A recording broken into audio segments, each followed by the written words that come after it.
right now it's Friday evening, 7 p.m. We got the No-Gi Jiu Jitsu class going on. Here we are, Kiri Jiu Jitsu. Shh, they're doing technique back there. Yep. I tell you what, this is one of the best gyms in Southeast Asia. I've heard a lot about it, and I gotta say, it lives up. It lives up to the reputation. So, Thank you. thanks Thank for you. having me. Yes, very much welcome. Everyone's welcome here. Kiri Jiu Jitsu. Check it out, Phnom Penh, Cambodia. Yeah, it's just super dope rooftop, kind of like a restaurant vibe here. Got going on. Really cool people. A lot of good technique. Be careful, you might get injured. Okay, don't stare at anyone in the eye. Your first 5 practices. But yeah, here we are, Kiri Jiu Jitsu. Very impressed with the amount of competition you guys Yes. are in, and I don't think I've seen any gym take it that seriously in Asia. You'd like to talk about that?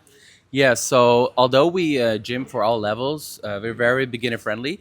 We also fusion together with the national team. So all our Nawaza Brazilian Jiu Jitsu national athletes train here at Kiri Jiu Jitsu. So therefore, we have a lot of competitions going on inside the country, but also major international competitions. Yeah. How many grapplers do you have on the competition team? So there's two sides of the competition team. One is that the roster that the ministry give us. If you're a national athlete on the roster, it means you get a salary, you get all that stuff. But as a Cambodian, you can still represent in the national team if you're not on the roster, because the roster changes every year. It depends on the ministry budget as well. So for last year we had 15 athletes on the roster. So this year it might be more or less than that. But in total, we have more athletes than the roster itself. Wow, Yeah. that's incredible. Um, and your athletes, are they from a lot of different countries? Some from Cambodia. So here at Kiri Jiu Jitsu, we have athletes and students from all walks of life, from all kind of countries. But for the national team, it's obviously only Cambodians. Wow. Yeah. And you guys compete, and not only are they able to win money, but how much you got your fighters getting prize money last year? So the good thing about the national team and national athletes in Cambodia, there's an incentive from the government in means of prize money. This is only at big events that are under the IOC, the International Olympic Committee, and the OCA, the Olympic Committee of Asia. So these are only events on the JJF and JJU, such as Sea Games, Asian Beach Games, Asian Games, Asian Indoor Martial Art Games, but also the World Championship and the Asian Championship and Southeast Asia Regional Championships.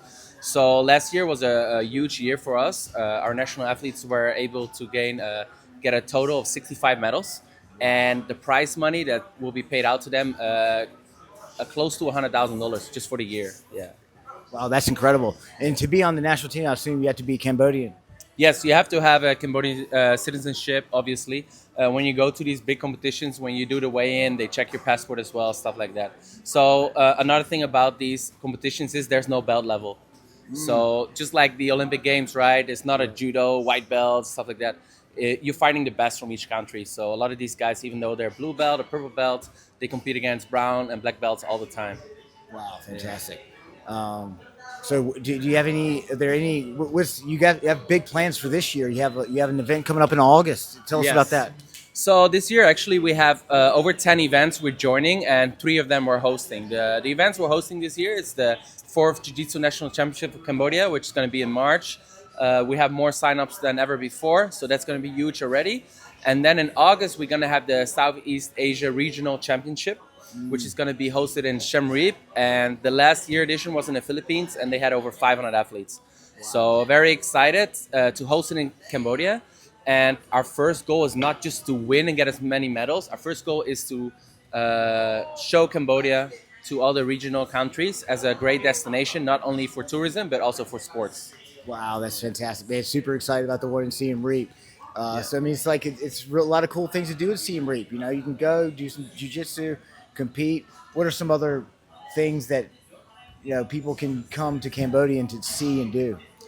Yeah, so the reason that we chose Siem Reap, like Phnom Penh would make more sense logistics wise, but it's kind of like a concrete jungle. And once you just arrive in Siem Reap, everything is green already. The city center, it's beautiful. A lot of old canals, and obviously you have Angkor Wat, the old temples from Cambodia. So for us, it was just that's the first impression, and yeah, I think that would be great for the delegations from other countries to see instead of Phnom Penh. So yeah. Yeah, that's awesome, man. I mean, it's super excited. It's been a long time since I've been to Siem Reap, so I'm You definitely. haven't been yet. No, I have, but Oh, it's you in have a long time ago. 2019. Okay. Yeah, so I mean, the temples are still there though. yeah, but I never actually went to. Oh no to way! temples. Shit. So, So actually, I want to show you something. Yeah. Panya, can you come here real quick? Yeah, come here real quick. So actually, at Angkor Wat is a famous temple in Cambodia. You have on the east wall, we have this depiction right here. So as you can see, this is a rear naked choke with a body lock triangle. Sorry. So thank you.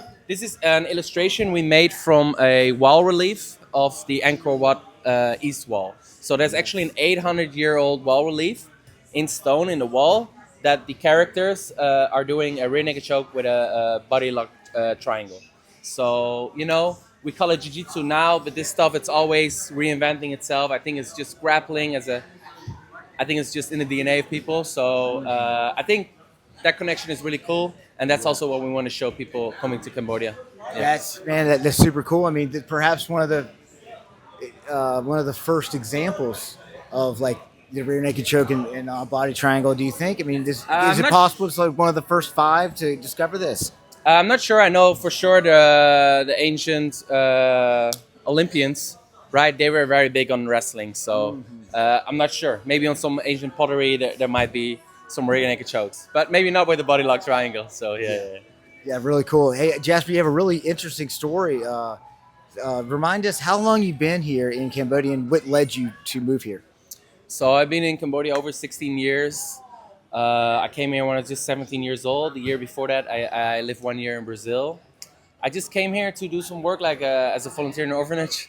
And then I just never left. So now it's been 16 years. I've seen the growth of Phnom Penh and Cambodia as a whole. When I first came in, there were no tall buildings. And now, if you can look from here, they're building tall buildings everywhere. So it's been really exciting to be here this long and see the growth. And even more exciting with everything we're building and what's to come. Yeah. Jasper, thanks so much, man. Awesome, man. Thank you.